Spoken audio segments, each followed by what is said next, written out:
we're going to come into presence with our breathing as usual. So I invite you to get nice and comfortable. Hi, Arlene. Grande Espíritu, ayuda a nuestra gente. And I'm just going, can you hear that music in the background? En esta ceremonia. Okay, so I'll just leave that in the background while we talk through this. Ayuda a nuestra gente. Gently close your eyes Ayúdanos en esta and bring your awareness to your shoulders. Danos tu calor. And if they're anything like mine and you've had a busy day at work, I just invite you to give your shoulders a little bit of a wriggle and take a nice deep breath through your nose. Grande Espíritu, ayuda a nuestra Releasing gente. through the mouth. Ayúdanos en esta ceremonia. Breathing through the nose. Grande Espíritu, ayuda a nuestra gente. And letting it fall out the mouth. En esta ceremonia. And I know that sometimes we're a little self-conscious about making sound when we're breathing. And I just invite you to do a little test for yourself. Put your hand on your heart. And we're going to take 2 breaths and really feel into the difference. And you can take some breaths in the middle too. So the first breath that we're going to take in a moment is a deep breath in through the nose and releasing through the mouth silently. And the second one is a deep breath through the nose again, but this time we're going to make some sound.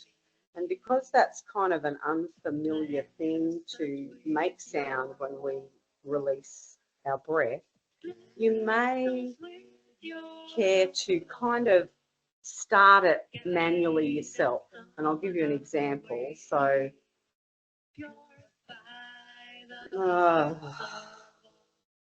just that sign. Let's take 1 breath, fill your lungs in through the nose.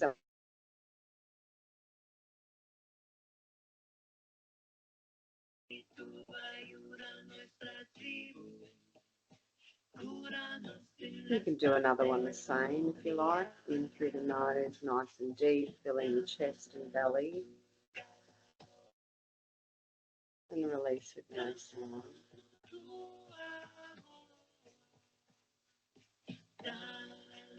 Just feeling your body as you're breathing that way, because we're looking for the difference that it makes when we breathe and we sound with our breath.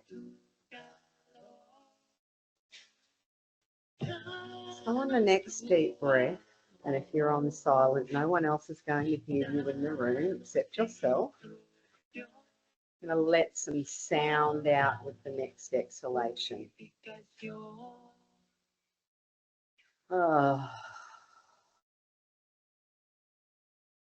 And again.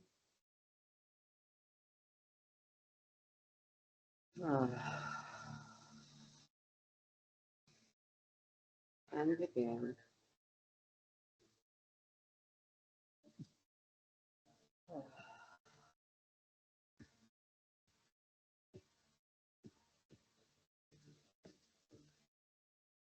And hopefully you felt a little bit of difference in there. Did you all put your hand up if you did make some sound? And keep your hand up if the sound came naturally or you kind of had to start it manually a little bit. A little bit of both? Yeah. So our training is to be silent, and that goes to everything from snoring. You know, nobody likes to sleep with a snorer, to even potentially some of those things that we may have heard as children, like children should be seen and not heard, for example.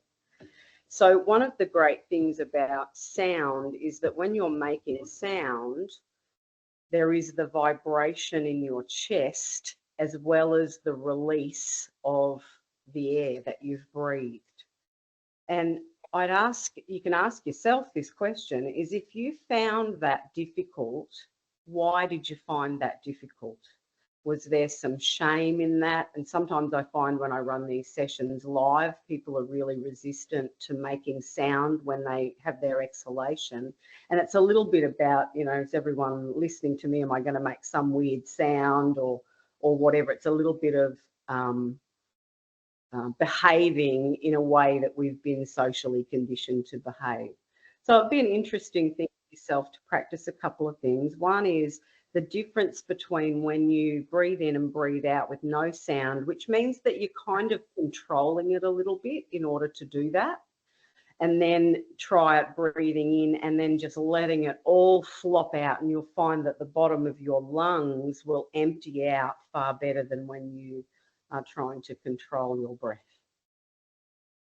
So welcome. I think we've got quite a few people that are booked in or registered for the replay of this session, and there could be a couple of other people jump in. So let's get started, because we do have really only an hour to cover what can be quite a lot of content. And I will share my screen. Let's just see if I've got that. Shira, I may need your help with the shot. There we go. I think I've got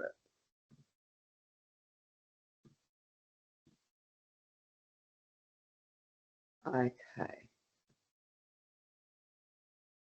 And I'll just go full screen as well. So my name is Donna Mortlock, and I'll be your host this afternoon for Mindset Management. And I did consider calling this Unraveling the Chaos, because certainly for the last couple of months for me, there's been intermittent chaos, if you like, in my mind. And I've had to focus really quite consciously on managing where my mind was taking me. So this is just a little shot, if you like, of mindset management. And what we're going to cover this afternoon is, first of all, just the grounding, which we've just done. Welcome and introduction. We're going to talk about the power of the human mind, because that's an ever-evolving science which increasingly tells us that we have far more control over our mind, our mindset, and what's going on in our lives than we ever believed possible in the past. I'm going to also introduce to you the insanity cycle, which is one of the topics that we do in the Certificate 3 in Personal Empowerment. So I'm going to go through that really quickly and give you some resources and some other things that you can play with later, and then a little bit of a question, answer, and closing of the session. So to get started, if we talk about the power of the human mind, no other species on Earth has a tool as valuable as ours. And the issue that occurs is that most people use their mind unconsciously, or even as a weapon against yourself. And so if we have a look on the right-hand side of this screen, the things that the human mind can do that no other species can actually do. So self-awareness is, we can be consistently conscious about that. We can take logical steps to increase our self-awareness about what we're capable of. We can increase our capacity. Animals never do that. We also have the potential to regulate our own emotions. And emotions, you know, some animals have emotions. I mean, you look at some of the animals where you see the little baby animals crying, like monkeys. Our emotional set, though, is far more developed than any other species. We have reason and logic, focus and attention, memory and recall, creative and critical thinking. We can learn and adapt. We can use our imagination to inspire us and create inventions. And we also have empathy and perspective. So it's a fabulous tool set that we have.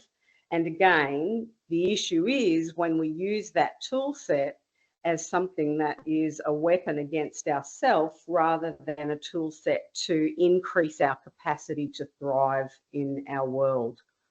So if we have a look at this, I've just put 4 things that we can use our mind as a weapon for. And I think the first one is the one that I hear anyway and experience myself. as being the biggest is that we self-criticize. In fact, some of the things that I say to myself in my own head, I would never say to another human being. I can be really quite nasty and critical of myself. They amplify insecurities, and we also replay our past mistakes to undermine confidence. So just pop your hand up if you've ever gone through a scenario, gotten home, and then suddenly you're replaying what happened in that scenario and reinventing what you said once you've got your mind involved. Probably most of us, I would say. Some people are very good at using their mind to catastrophize things. They focus on the worst case scenario, and often that can paralyze us with fear against what we think is going to be a really terrible outcome for us. Another one that's very common is measuring yourself against others, which fuels envy and then feelings of inadequacy. And our mind is really good at finding proof, if you like, of why we're inadequate. It'll come up with all sorts of memories and experiences to say, yes, see, I told you so. And the last one that I've put there, and it's by no means the last one in its entirety, but just for succinctness, I've only put 4 in tonight, is resistance, is clinging to negative thought patterns in order to avoid change or personal growth. So kind of saying, no, I've got to be right about this, I've got to be right about that. So I'm just going to stop sharing for a minute because I want to get a little bit of a feel from you about which one of those you think you might jump into most frequently.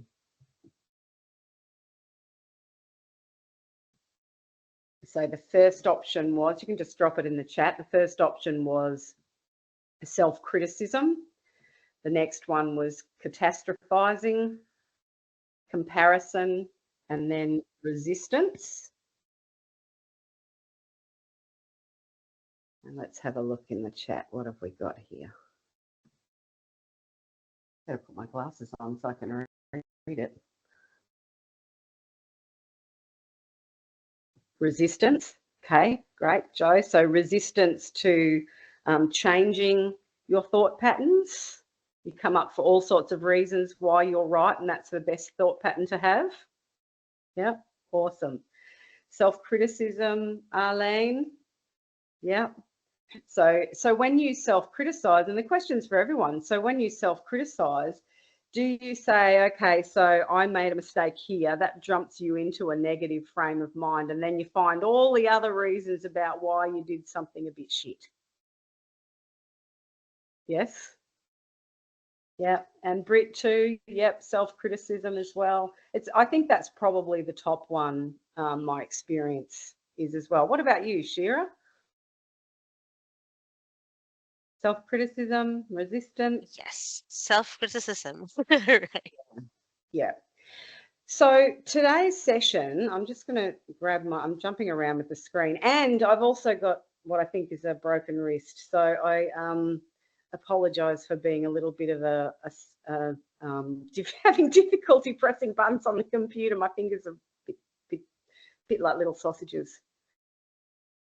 Okay, so I'll just jump onto that. Share again. We are allowed to ask how you broke your wrist, Donna? Say that again, Kat. Are we allowed to ask how you broke your wrist? Yes, you can ask how I did that. Arlene knows, she was with me. We had a weekend, like an empowerment weekend, you know, a 2-day empowerment thing. And one of the activities to break through fear, if you like, was to punch through or, you know, like smack through a wooden board. And my board didn't break. And having said that, that actually brings us, and I'll just do a little diversion here because I really had to go through quite a shift in my own thought patterns around that too, because my hand's quite badly hurt and I end up going to the hospital. And straight away, when I'm injured, and it's probably the same for you, or feeling sick, when I'm injured, it's like I close in. And so the only reality is what's going on in my immediate vicinity, including my wrist. And the switch to being negative can be really quick. And so what happened is I went through a process very quickly of jumping into the negative, of beating up on myself, number one, for actually doing the activity, because I knew that my wrist, I have broken my wrist twice before, so it's quite fragile. And so I was beating up on myself for not refusing to do that activity, just saying, no, that's, I won't do that one. And then beating up on myself because that became a boundaries thing, that the reason I didn't say that was kind of a peer group pressure thing. I didn't want to be that one person in the room who bails out of the activity that everyone else is pumped up about, right? So, and then my head went to, well, they didn't give a disclaimer, that you could opt out of this. So that's a blaming type of a negative attitude. And I went through the whole process of moving from negative to positive. And one of the things that I was really pleased with myself about is how fast I did it. Because in the past, something negative happening, I can wallow in that and find excuses and blame other people and really, dig into the dirt and have a right old mud pie with myself for quite a long time.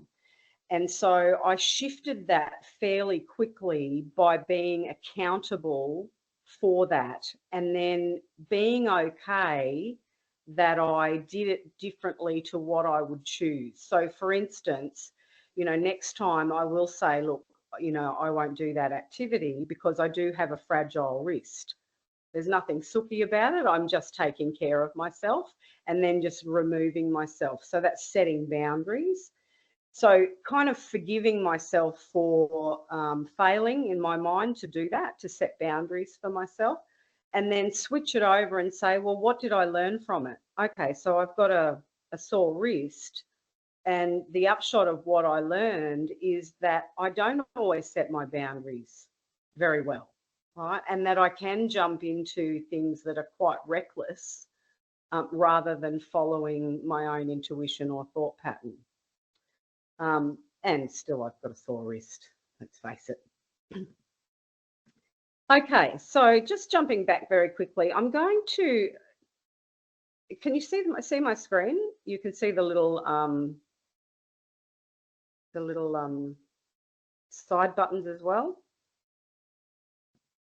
Can you see the screen? Yeah, because my view is a little different to yours. I sort of have to pop back one screen to the other using this system. Okay, so why shift our thoughts? Joe Dispenza, and I know there's a couple of people in the room that have a little crush on Dr. Joe Dispenza, me being one of them, is that he says the only way that we can change our lives is to change our energy, to change the electromagnetic field that we are constantly broadcasting.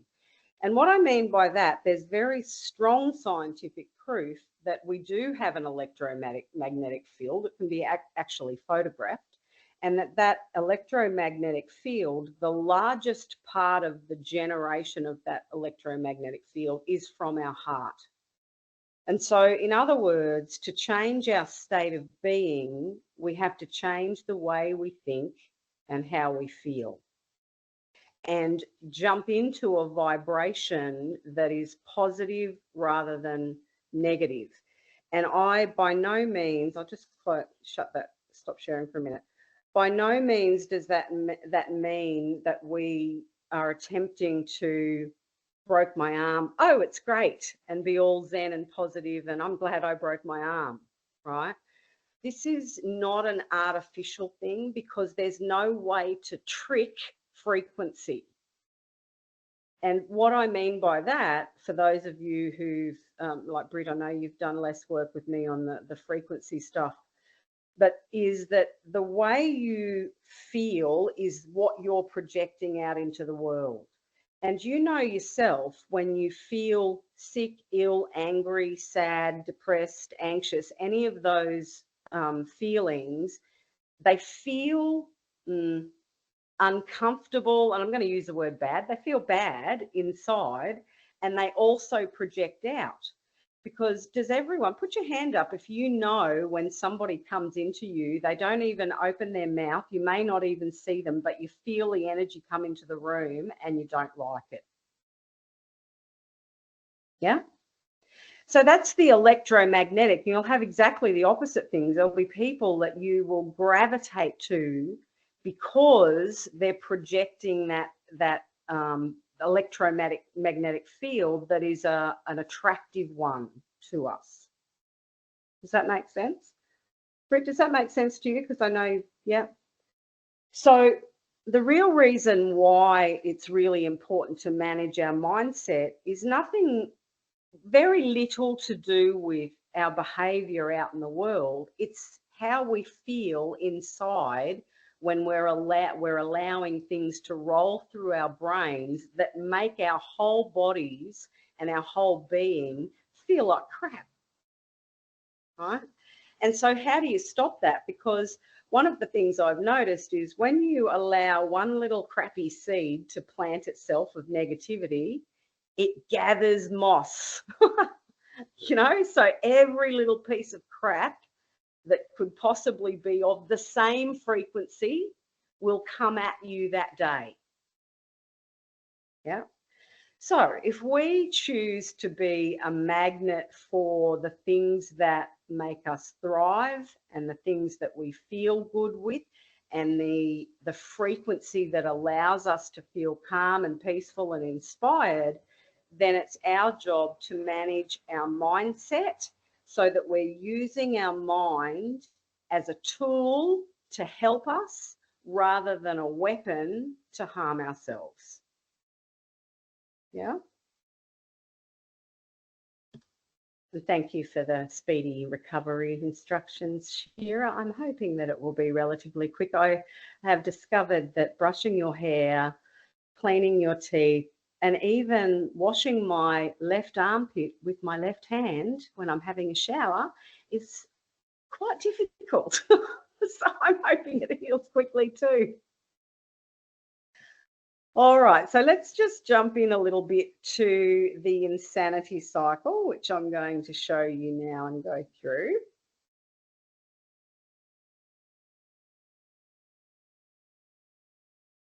And for those of you who are doing the Cert 3 or have done it, you will have seen this before. So Albert Einstein said that the definition of insanity is doing the same thing over and over and expecting different results. And if you have a look at the little cycle there, you'll see that there's a couple of horses. So we've got same thoughts, same emotions, same words, same actions, same outcomes. And so somewhere, if we continue to do those same things, we are going to get the same outcomes. And there's quite a lot of research that indicates that human beings have between 40,000 and 70,000 thoughts a day. It's beyond me how they actually track that because thoughts are so amorphous and they skid by so quickly. There you go, scientists have worked that out. And that around 90% of those thoughts are the same as they were yesterday. So we're rethinking, what will I cook for dinner? We're rethinking, I better get out of bed now. We're rethinking, geez, I'm annoyed at my partner because they did X, Y, Z again, right? So if 90% of our thoughts are the same, then it's very likely that tomorrow is going to be at least 90% the same as today was. Yeah. And so if we work backwards, it's my outcomes, whatever they might be, right, in life, job, relationship, sporting, whatever.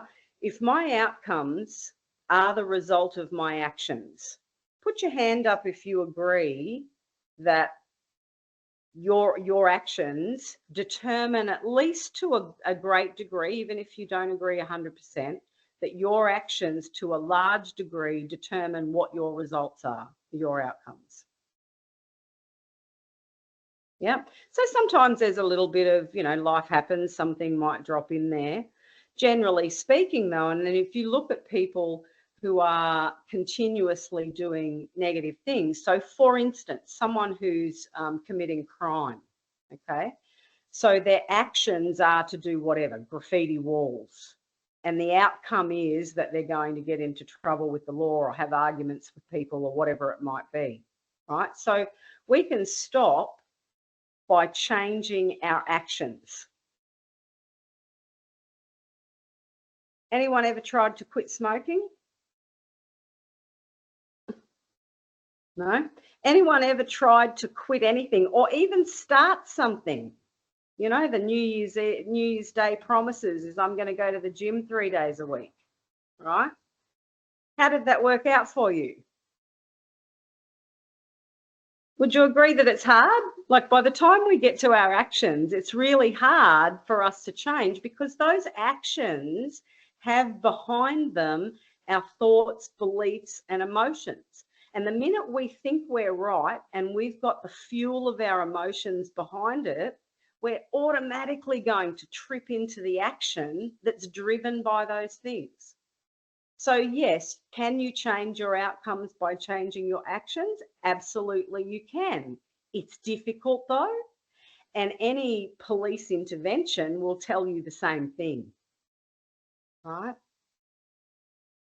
So, jumping back to our little picture. So my actions were prefaced by my words. So often I will express what it is that I'm going to do before I do it to someone. Now, having an argument, if we think in personal situations, everyone's has somebody that they relate with on a constant basis, whether that's at work or whether that's at home, is often an argument.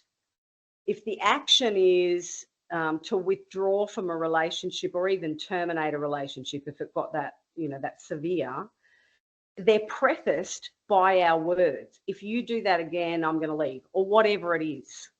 Make sense? So the next place that we can catch ourselves if we want to choose to change our reality is we can catch ourselves at actions, quite hard. We can catch ourselves at words. So when we're saying them, that's tangible evidence of what's going on that we can hear. Does that make sense? And we can catch ourselves on them. Going back again is that my words express some of my feelings. And I intentionally put some of my feelings because often a lot of our feelings are either unseen or we're resistant to sharing them with other people. Okay, so it's up to us then to say, well, what did I share authentically and what have I retained inside as a bit of ammo for later?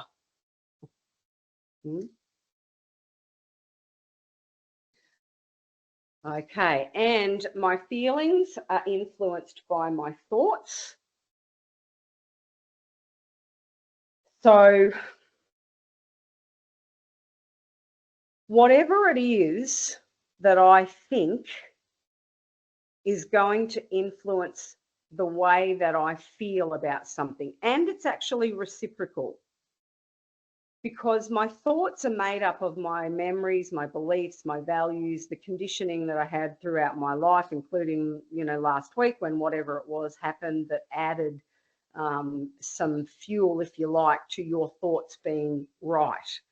One of the things is that many of our thoughts are either distorted, they're limiting, or they're irrelevant. So let's jump in and see if we can make that a little bit personal. In the chat, give me one negative thought that recurs for you. One negative thought that recurs for you. And I'll participate as well. I'll drop one in the chat and then talk about it.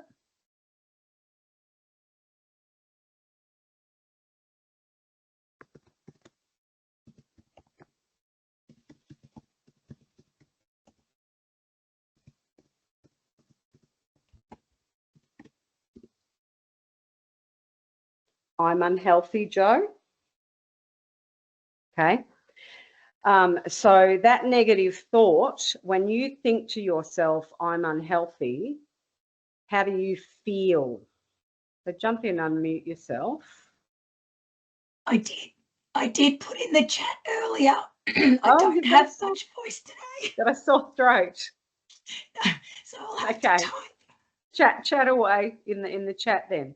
So when we think about something like, and Arlene, you've just put in there, I'm tired, I'm unhealthy, and Kath, you're tapping away in there. Yep.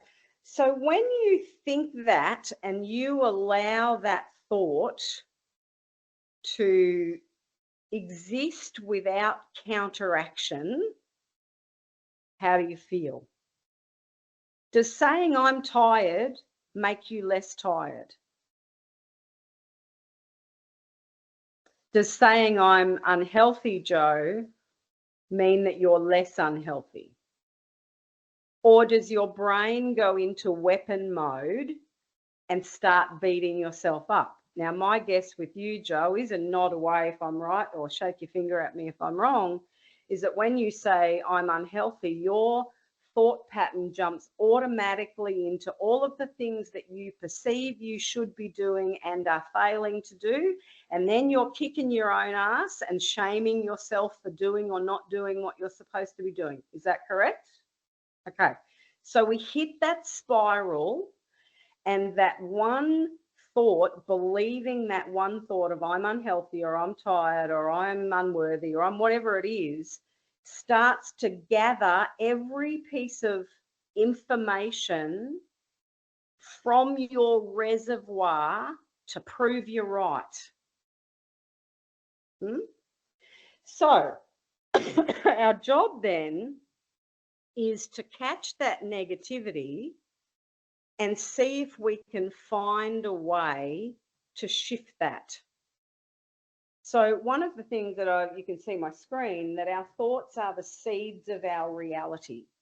And if that's a common saying in various variations from all sorts of wisdom keepers. If we did truly believe that, we would never, ever, ever entertain a destructive or a negative thought. And we all know that saying negative things to young children is something that you'd never do, because you would never want to damage their ability to believe in themselves, to problem solve, all those things, right? So the things that we say to ourselves, those thoughts that we entertain for ourselves, we would actually never put them on a child, and yet we're okay with doing it for ourselves. And I find that quite extraordinary, actually. So I'm just going to open up the floor for, I'll stop sharing for a minute, open up the floor just for a quick chat around that. Joe, I know you're going to sit this one out. Anyone else like to jump in and give their thoughts on that? Is that real for you, what I've just said? Is that how it works for you? Yes, I've done a lot of work with you, Donna, in the past around the words I'm tired, and I've caught myself, actually, I've corrected it, saying that I actually feel tired, and that made a huge shift for me, just the change in my wording. Yeah. Because that when I say I'm tired, that's saying that's who I am, and that's actually quite wrong. And so by stopping that emphasis, I was able to create more energy and less stuck in that whole feeling of the out of energy. And it was a huge shift that I've had over years. Actually, it took time to work through that one. And thank you. So there's a big difference between saying I am tired and I feel tired. Do you understand what Eileen's expressing in there? Because I am is the biggest call to the universe to define yourself. No one would want to define themselves as tired. And equally, no one would choose to define themselves as unhealthy, right?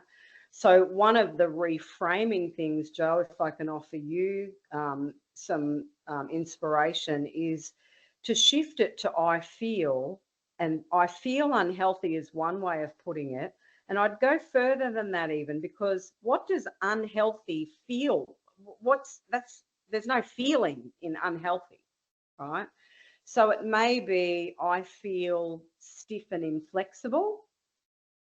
I feel heavier than I like. I feel congested. There's further definition in health, because if you say I feel unhealthy, that could be calling all sorts of stuff into your frequency. Yeah. Thanks, Eileen. Shira, Kath, Britt, anyone else want to jump in?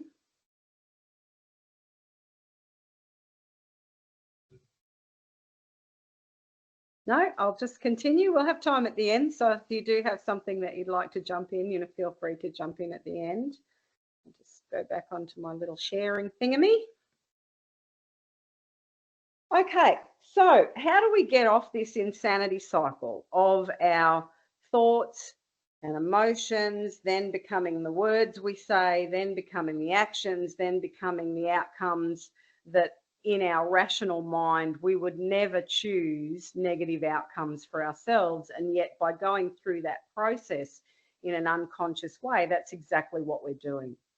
So getting off the insanity cycle in kind of bullet point is, first of all, we've got to recognize when we're on it, and we pay attention to all of our symptoms. So the symptoms of our being, and our being is physical, mental, and emotional. So some examples that could be symptoms that say, wait a minute, what's going on here for me, is contraction of the body. So muscle tension, I might have disrupted sleep, headaches. For me, cold sores is a physical symptom that something is going on with me. I may also have repetitive, unproductive thoughts, so things that constantly replay and gather evidence to prove you're right, even when being right is unproductive to your ability to thrive. Our brain's job is to do that. It's just that we need to tell it, stop doing that when it's unhelpful to me. Your job is to be helpful to me. And also confusion. So when we vacillate from one to the other, that can mean that we're on that little cycle as well.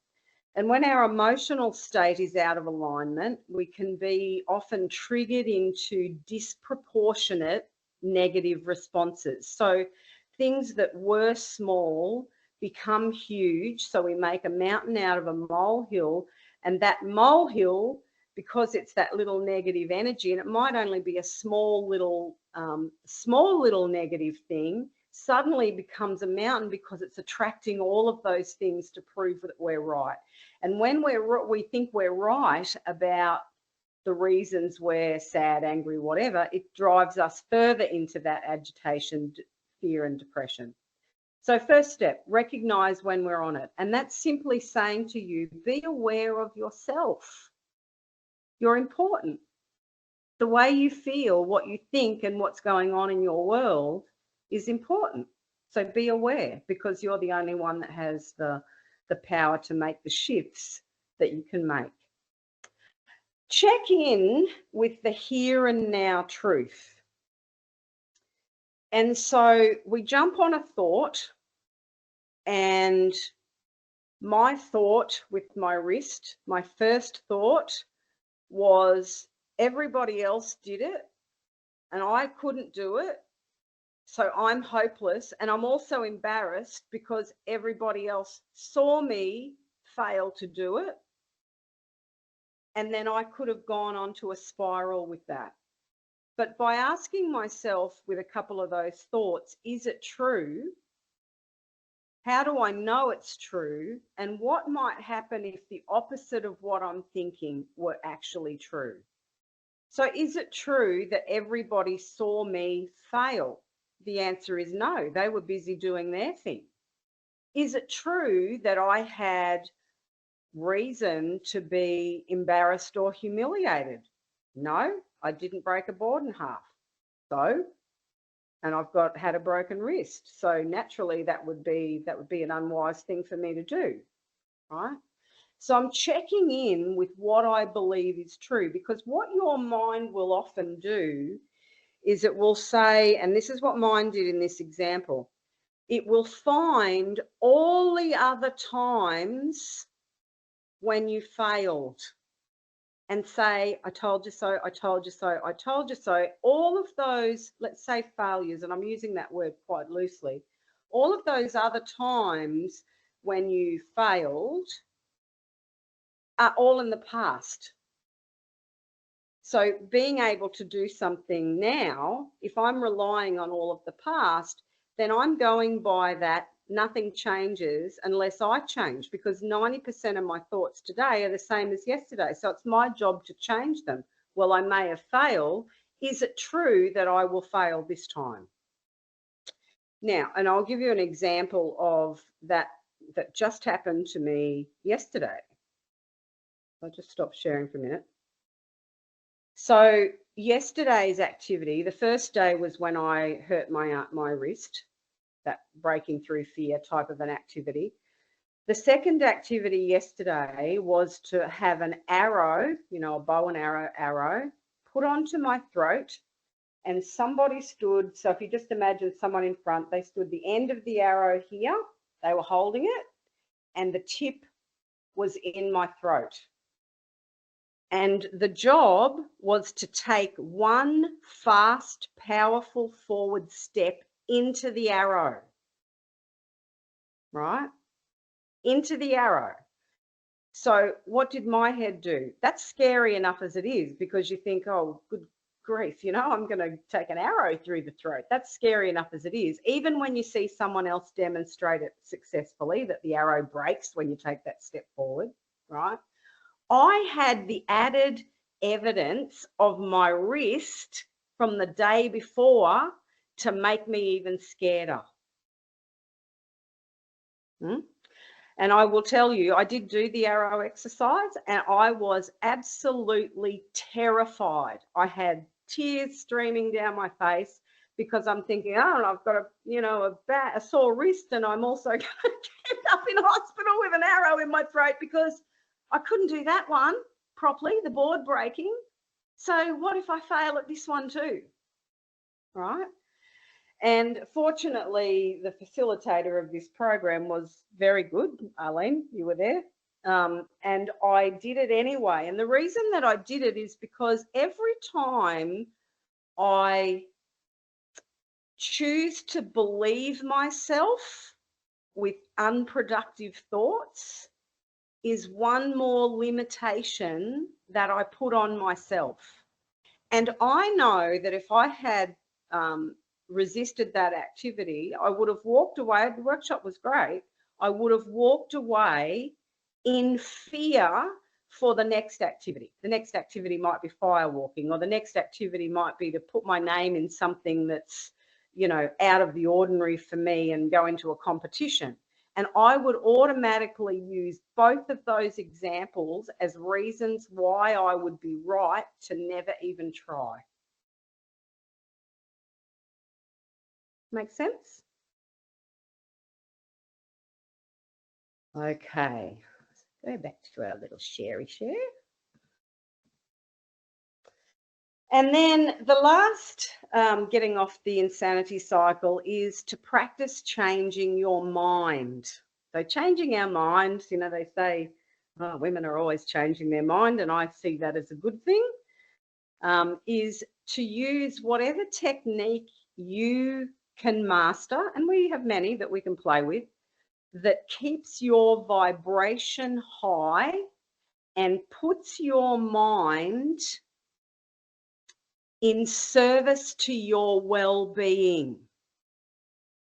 Let me repeat that. Whatever technique it takes to put your mind in service to your well-being.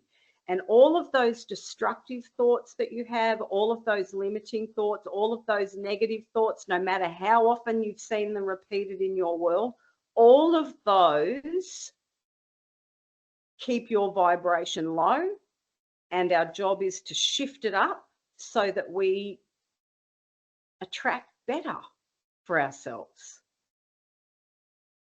Okay, so easier said than done. So I've put in 3 of my little top tricks. And the first one is gratitude, is to find the silver lining, as people say, even when it's less obvious. And finding gratitude can be about anything. So let's say, for example, I hurt my wrist. I'm feeling miserable. I've got all these negative thoughts jumping into my head. How can I be grateful about that? Well, it may take time for me to say, gee, I'm glad I hurt my wrist. I can look for gratitude anywhere, though. It doesn't have to be related to this. It doesn't have to be related to what I'm working on at the time. So I might shift my mind by saying, okay, quick thing for myself, 10 things in my life that I am grateful for. Yesterday, I was grateful for being able to run over and grab sushi for lunch, because I normally live out in the sticks. So getting sushi for lunch is kind of a treat, right? So the gratitude for sushi, the gratitude for having people around me who I knew that would help me, right? The gratitude for someone bringing me a coffee. It's irrelevant what you're grateful for, no matter how miserable. Let's say you're, in the throes of doldrums in your relationships. If you can find things that you're grateful for in the relationship or the person, fantastic. If that's too difficult, start with gratefulness for anything, and that shifts your vibration up. So the second one is to find oppositional proof. And by oppositional proof is when you've got things going in your head like, I'm hopeless, I'm the only one in the room that couldn't break that board, right? That's my thought process, is to find things that disagree with me on that thought pattern. Now, that could be to go to a friend who is very supportive of you and knows that when you're in a state of negativity, they help you find things that are good about you. It could be, okay, well, yes, the board didn't break for me, right? Does that mean that I'm hopeless? Question the truth of that. Well, no, actually. I've been hang gliding, scuba diving, you name it, every other, physical activity possible, and was good at them. So hopeless at breaking boards? Nah. Good at other things. So do you see what I've done is I've stopped that thought in its tracks, because until I stop that thought, it's very likely to get on a roll, gather proof of what I believe.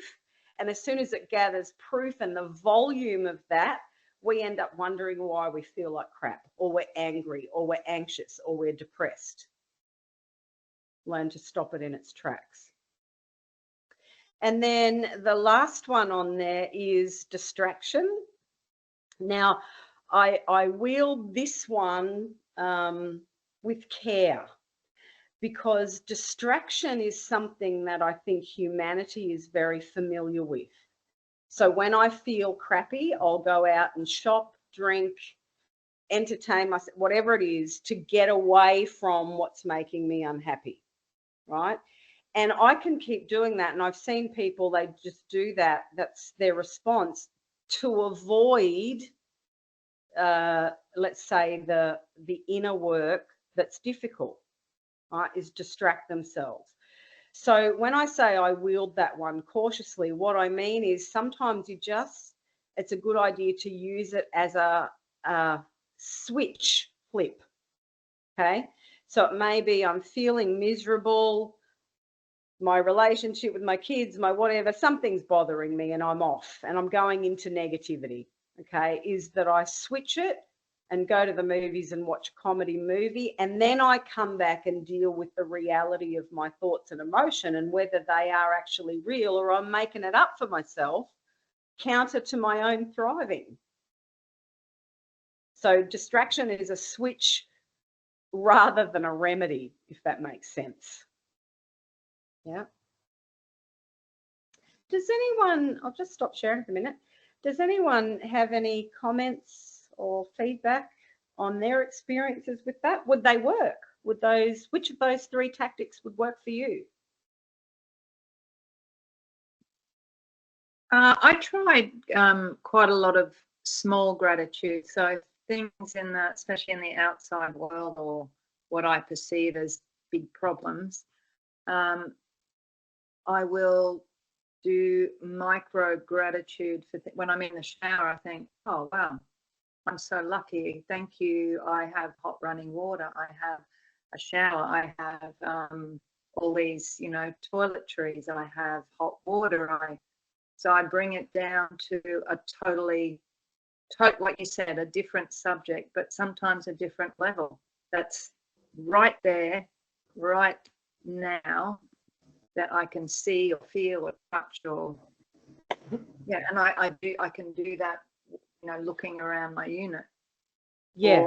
Or I just look outside and, you know, be grateful for the trees or the birds or. Yeah. Yeah, so sometimes it's going looking for it, right? And it's completely irrelevant. So that's almost a distraction as well, Kath. Yeah. Right, is drawing your attention to anything other than where it is your head was taking you, because the train station at the end of that was not pretty. Yeah. Yeah. And Jo, you said gratitude as well. Yeah. So I'll just have a look in that chat there. So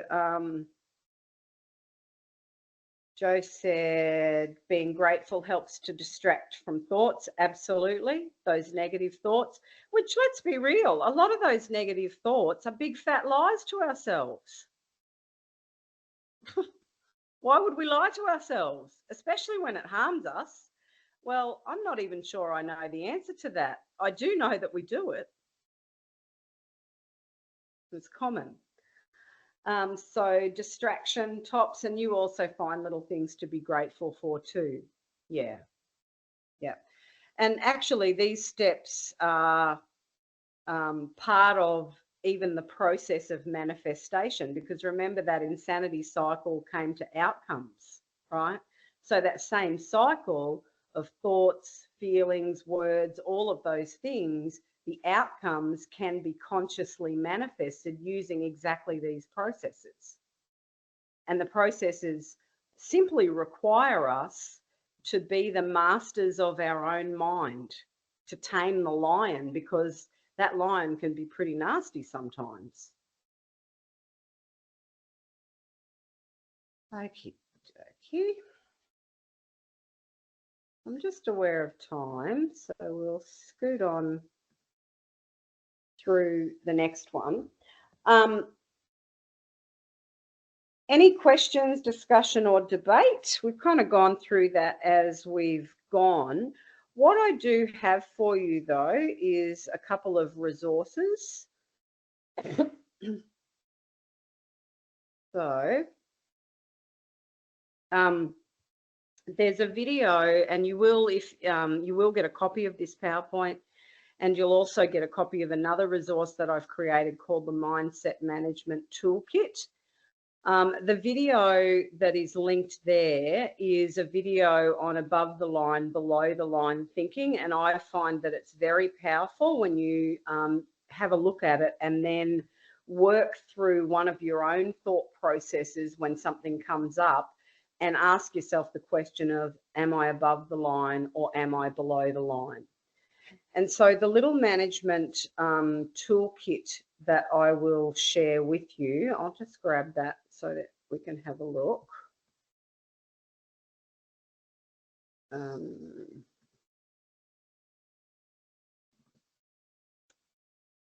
So it's just a little 2-page reference document, really. It's really quick and easy for you to have a look at. keep it on your desk, whatever. And it's simply got some examples of how to have a look at your thought patterns, how to reframe things using journaling, using affirmations, having a look at your own energy drains, for example, using visualization. There's a whole lot of resources in there and some weekly commitments. So it's just a little form, if you like, that summarizes the basics of manifesting and also managing our mindset. So you'll get a copy of that sent to you as well later in the week. And what I choose to do now, I've got a couple of minutes, is this Mind Shift Monday is the first Monday of every month. And the next topic is conscious language, which is one of my very favourite things in the world. Jo knows, she knows I pick at her with the language, and Arlene, is conscious language. So that's an introductory topic for January. And I have some ideas for ongoing. What I'd like to hear from you, though, is what would you like to focus on? What's going to be helpful for you in terms of an hour's workshop? Is there anything particular that would be helpful for you? And just drop it in the chat if you've got any ideas. The lovely Shira is going to make sure that she takes these down.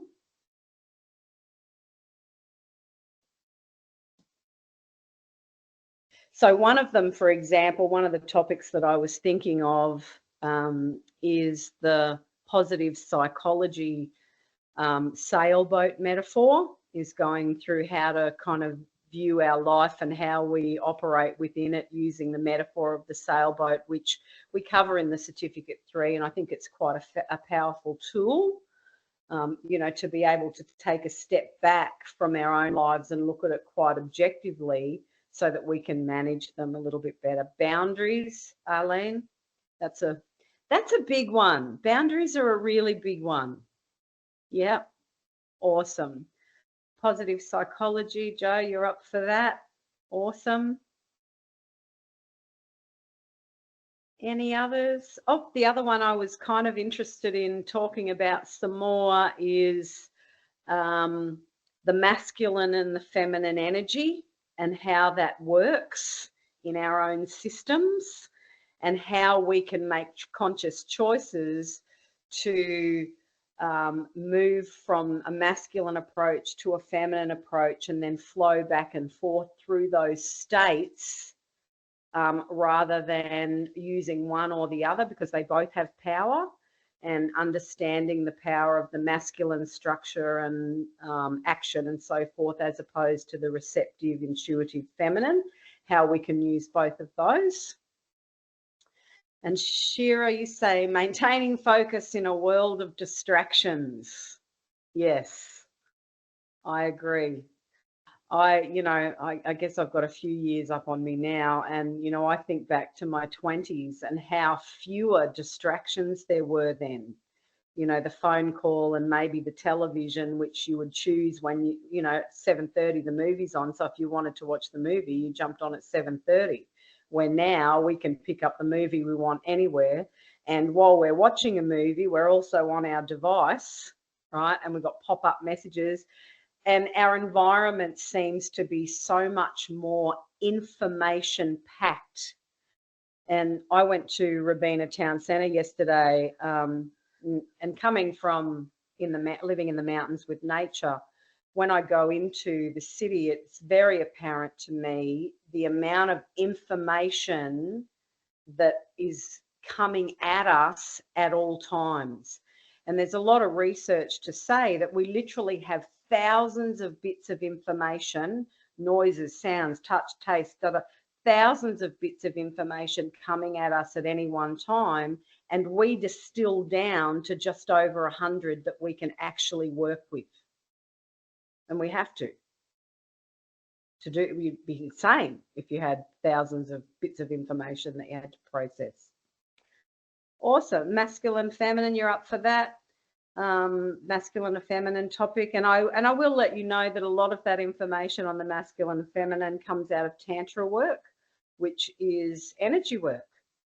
Okay, so that session, if we do that, will be have some Tantra orientation to that. So if you're up for that, then I'm sure up for it too.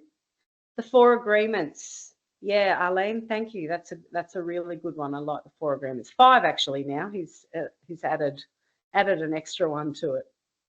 Awesome. Okay, so we've got a couple of nice topics, and we'll put the program out in the coming weeks of those that I think might be of interest to you. So does anyone have anything they'd like to drop in with before we finish off? Arlene? I'd like to add to your story, Donna, from the weekend, and I would like to say how much I admire you for the courage that you had. I saw what happened on the first day with the board break, and I was observing how you felt, but to witness what was going through, what was happening to you in that second day with the arrow, that freaked me out completely. And I was actually looking at some of your faces when Donna was talking about it. I was like, yeah, it was terrifying. And Donna was another step further on from where I was feeling, just by observing where she was at. And still she did it anyway. And I just really admire your courage and your persistence. And that's why you've had so much success in your company. And what was 21 years that, yeah, because you do persist. And you do have a lot of courage to take risks and do new things. And it's actually funny, out of a group of 4, I'll just talk about 4. One person opted out completely. One of them was bouncing up and down going, oh my goodness, this is the first time I've ever done this. And she was so excited. And I was looking at her going, oh my goodness. But I thought, okay, I'll try to jump on her energy. I was going, okay, I really just want to get this done over with, but I was like, I don't want to do it. And Donna was just another step back on. Yeah, and she did it anyway. So well done, Donna. Huge credit to you. Thank you. And it was a personal thing too, because I knew the outcome for myself if I had succumbed to that fear, right? And that really was a managing my own state of being for my own well-being, because I was terrified. You could see that. And it's, you know, sometimes we have to step through quite a lot of fear in order to, because I feel good about it now. It's like I did it. You know, I know that I'm capable. If I'd walked away from that, I would have walked away feeling incapable or scared. And that sense of fear in my body and contraction and restriction is nothing that, you know, I want the expansion. I want the growth. And to do that means stepping through the fear, which might be another topic, you know, stepping through fear. So add that one perhaps too, Shira, because we'll all have examples of when we've done it. That was kind of an obvious one, but there will be times, if you think about it, where you've actually stepped through the fear that your own brain has created. Yeah, thanks, Arlene. Okay, well, we're a little bit over time, and thank you everyone for joining us, and thank you for those of you who are away at the moment and going to receive the recording of this video as well.